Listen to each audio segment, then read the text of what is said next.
Hey yo, welcome to the wonderful world of HungryHeath. Now I am not a classically trained chef.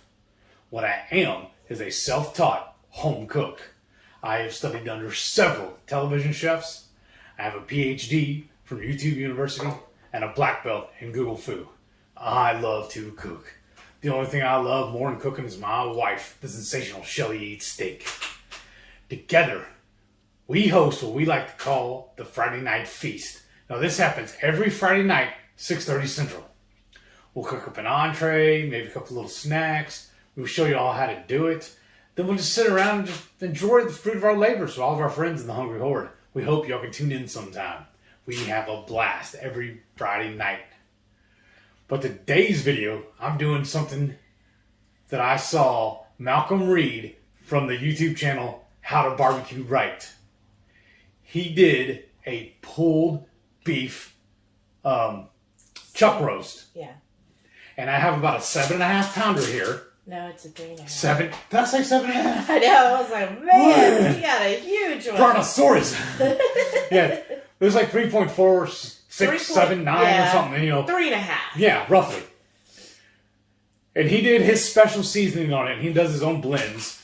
But which I think they do have sugar in it. some of them. Yeah. But I didn't want to make a new one or nothing, and I already had this seasoned salt from Redmond's, and I honestly love this stuff on beef. Yeah. So I'm going to dust a little bit on that, and then our Hungry Horde member, Maitreya, got us this 4-pepper blend from the company called Flatiron Pepper Company, and it has, what does it say? My eyes are messing with me. What does it say it's on there? So the 4 peppers are arbol, ghost, habanero, and jalapeno. Yeah. And her channel's called RadicalGeek. Yes. So definitely go give her a follow.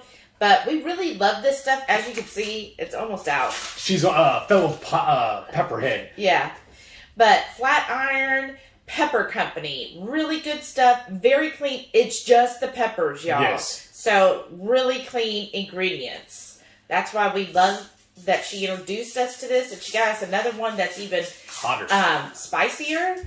And they just released another one that we'll probably order once we're out of these and can order some more. So definitely we'll put a link down below to the Flatiron Pepper Company. Now, for this chuck roast, I'm literally, aggressively dusting it with the seasoned salt. And then after I get all sides done on it, I'm going to come back with that flat iron here and just do a light dusting of it. It's just an accent to it. Because we like it spicy. And then what's this? Is this my water, babe? No, that is some homemade beef broth I made the other day. And I just needed a container to put it in. So we always save her empty water bottles to get rid of liquids. Like when we're throwing away grease and whatnot, I just pour it off into here. I was like, well, I have a bunch of those, so why not just use it for the beef broth? And it's kind of hardened up on me, so what I'm going to do is pop the lid on it. I'm going to stick it on the pit and let it start solidifying. Because here in a little bit, after I got this cooked, I'm going to add it to the spoiled pan and add the beef broth to it too, to continue cooking it.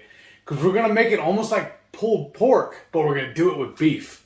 Yeah, I'm so excited, y'all. So now, the accent. But these glass jars, you know, again, I mean, of course they're recyclable, but we like to just reuse them for different things. Like when we use our Blackstone, all that grease that collects, we pour it off into one of these.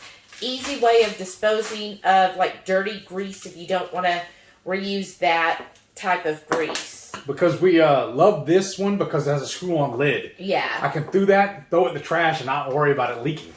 Yeah. So why are you doing this on a grid? Excuse me. Mainly for ease. I'm fixing to put it on my pit. I have it preheating right now. I'm shooting for 300 degrees. Mm-hmm. So my idea is just be able to pick this up, set it right on the pit just like so.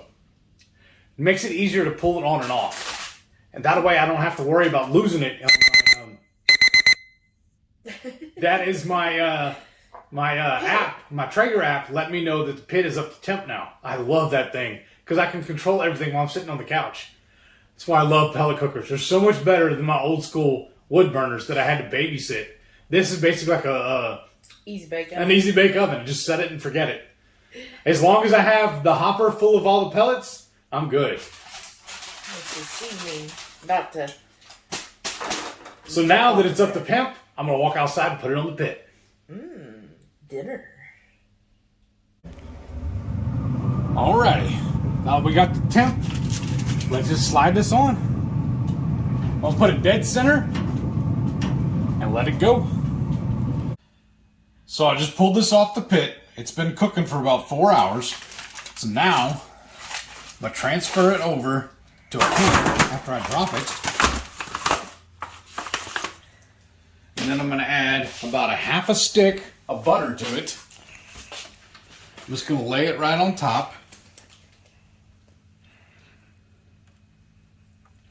And then, it's stuck.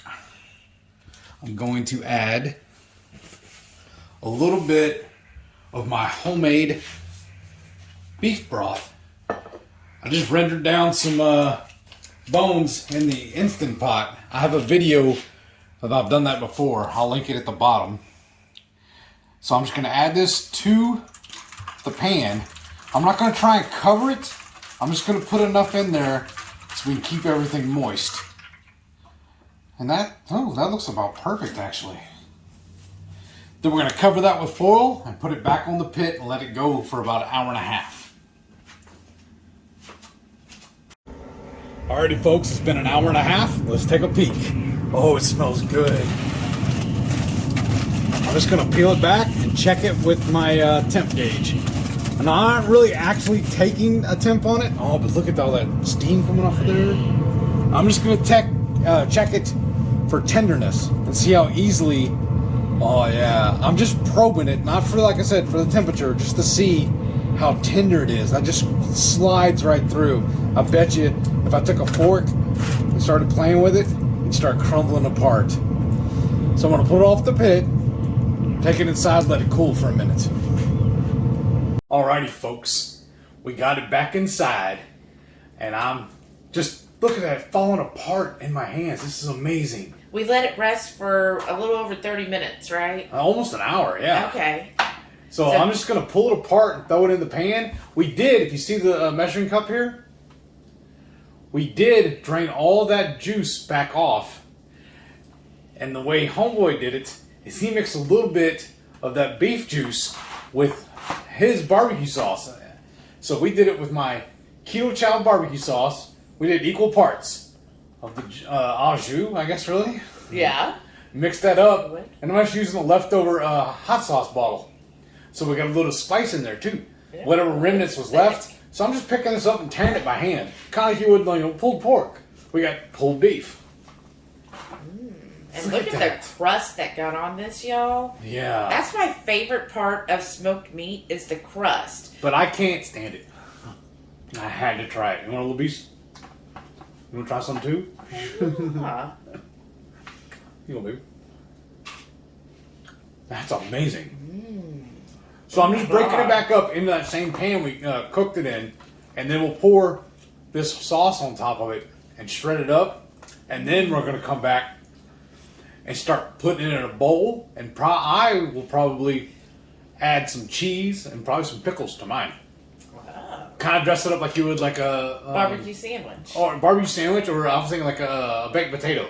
Like the way you used to do stuffed baked potatoes. Like a faux tato. Yeah. A faux tato. Man, that is so good. Uh-huh. You could eat it just like that. That's like perfect. So you're just breaking it all up. You're basically pulling it. Yeah. And the way he did it, he actually put it on a sandwich, on a bun, but I don't need bread anymore. Well, we don't even need that. I think that's just wasted space. Yeah, y'all. I think it's perfect like it is. It's falling apart. I mean, I'm pulling on it, but barely. Wow. Yeah, because when you used the tongs on it, it started like... It falling apart on me. Because I pulled it out of the pan and put it on a piece of foil so that she could pour this off into that measuring cup. Which this is good. Yeah. And you can see the beef, and then towards the top is the fat part. So remember, we put like a half a stick of butter. Yeah. And you could sure tell, because look how juicy that meat is. I mean, so good. This is so beautiful. and a nice smoke on it. I see the red from the smoke. That's really remember, good. all we seasoned it with was that Redmond seasoned salt and that flat iron 4-pepper blend. Yeah. Because y'all know we love our heat. Yeah. Well, it's just good to add that little bit of heat to That's an idea. What? Go ahead. What's your idea? Instead of doing bowls, we should make these tacos. You could. Well, there's enough there because it was 3.5 pounds. Yeah. So we'll probably have leftovers tomorrow, I imagine. Yeah. Or you will. You can make them into breakfast tacos. That'd be really that'd good. be too. Do add some scrambled eggs. Oh, yeah. All right, done. So y'all, this is what it looks like now that it's totally torn apart. It's just, I've been, so y'all know me, I've been snacking on it as I'm doing it, and it tastes amazing. But it's still a little dry, so Shelly's gonna add a little bit of that juice back to it, and I'm gonna stir it out some more. Oh yeah.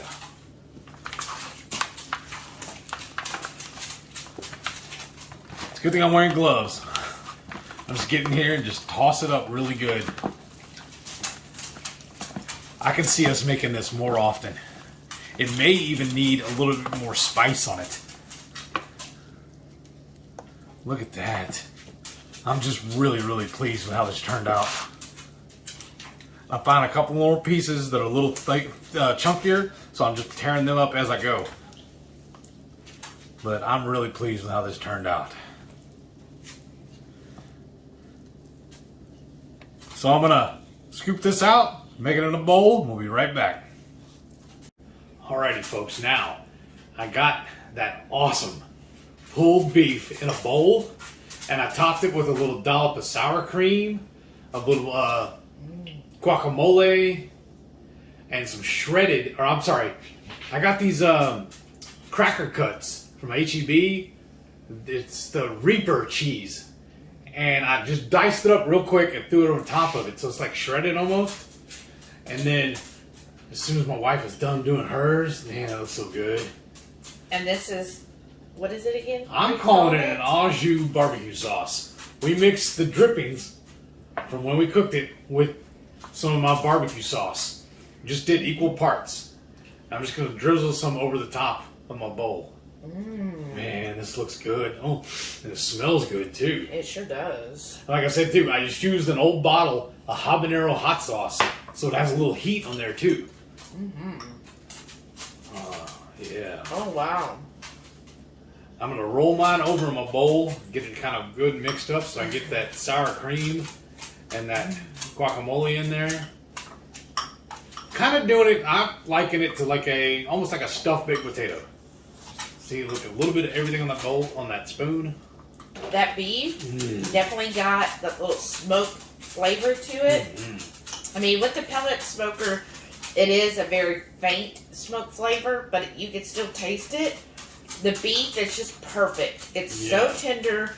It's so juicy. And then this little au jus barbecue sauce that really helps bring out that more beefy flavor to it. It's really good. Like, this is better than any barbecue baked potato I ever had. Yeah, I'm digging this. This is really good. And I already have ideas for using the leftovers or making another one of these chuck roast. I can see tacos. In fact, Shelly came with a good idea. I'm going to mix it up with some scrambled eggs and make breakfast tacos with it. I think that'd be really good. I'm loving this. What do you think of the flavors? I think they're dead on. They're perfect. And the little extra of adding that sauce to it makes it even better. I took it over to another notch. Nice. And on the side, we just did some goat cheese stuffed jalapenos. Oh, yeah. That's it. Just real easy, simple. It's a great side that we have a lot. As far as the toppings, the pickles, that brings more of that barbecue flavors that, we're used to when we go out and get barbecue. It usually have pickles with it. And then the sour cream, just a little creamy fattiness to it. And then that Carolina Reaper cheese is a nice accent to really pump up the heat on it. Oh man, that's good. Now, is that just the regular goat cheese, or is that one of the flavored ones? They're flavored. Half of them are the jalapeno goat cheese by Dapper Goat, and the other half is the tomato, sun-dried tomato. Oh, that's good. Yeah, but these bowls, I mean, this is perfect, and yeah, we'll definitely get at least 2 meals out of this. Yeah. Maybe even more. So, chuck roast generally is cheaper. Yes. And especially if you're wanting something like a brisket, but you know, brisket prices can really get up there nowadays. So look at the chuck roast. You could probably find a good deal on a chuck roast, and you could just smoke that. But also, I need to give a shout out to Malcom Reed from HowToBBQRight. He posted this recipe the other day, so I borrowed it from him. Dude, this is amazing. Mm-hmm. Thank you. I appreciate you, boss. This is really good. Y'all need to tune into his channel too. He does lots and lots of great barbecue over there. I've been stealing his stuff for a while. Now, is this chuck roast the way you did it in the smoker? Mm-hmm. Can you do that in an oven as well? Because I know we have some Hungry Horde members that don't have smokers, and so a lot of them always want to know, can I do it in the oven? Yes, you can. The only thing that will be different is you won't get the smoke flavor. Yeah. Because technically, that's all the smoker is an oven. It'll actually probably be easier for you in the oven because you can set the temperature on the oven and not have to worry about regulating it. Because when he cooked his, he did it on an old school stick burner, which means he had to keep feeding wood to it to maintain its temps. Yeah. I'm lazy. I got rid of my stick burner and I'm using a pellet grill. It's basically, I like to call it my easy bake oven. Y'all remember that little toy from back in the day? That's basically what this is. Mm-hmm. As long as I got plenty of pellets in it, it's not going to go out on me. As long as I got power too. Yeah. I can't barbecue unless I got electricity. That's true. Not the way I got it set up in my house now. But this is amazing. And y'all also, do me a favor. Make sure you click that subscribe button. That way next time I cook up something like this, y'all be the first to know about it. Give me a thumbs up if you don't mind. And that really helps a lot. And leave me a comment. Excuse me. And let me know if you'd cook up something like this. If you're willing to try it. How you would flavor yours. Yeah. And also, don't forget, every Friday night, 6:30 Central, we go live for the Friday night feast. Cook up an entree, maybe something like this one day, a couple of little snacks. This is where we show you how we do it all. We'll cook up some of these jalapeno peppers for sure. We always eat those. Yeah. The other day I went to the store, I bought like 24 peppers so we could do these. Because we eat at least 5 or 6 of them every day. Yeah. We love them so much. That's true. Thank y'all for watching. We'll catch you on the next one. Bye.